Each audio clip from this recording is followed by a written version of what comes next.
Allah! Sola dön, sola dön, sola evet. Sola dön, sola.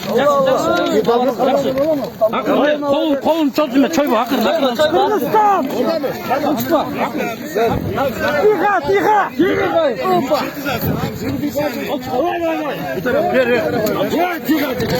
Bismillah.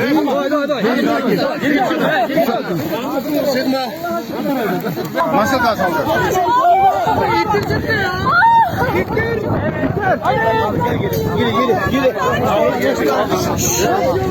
Abi boyunluk. Çök.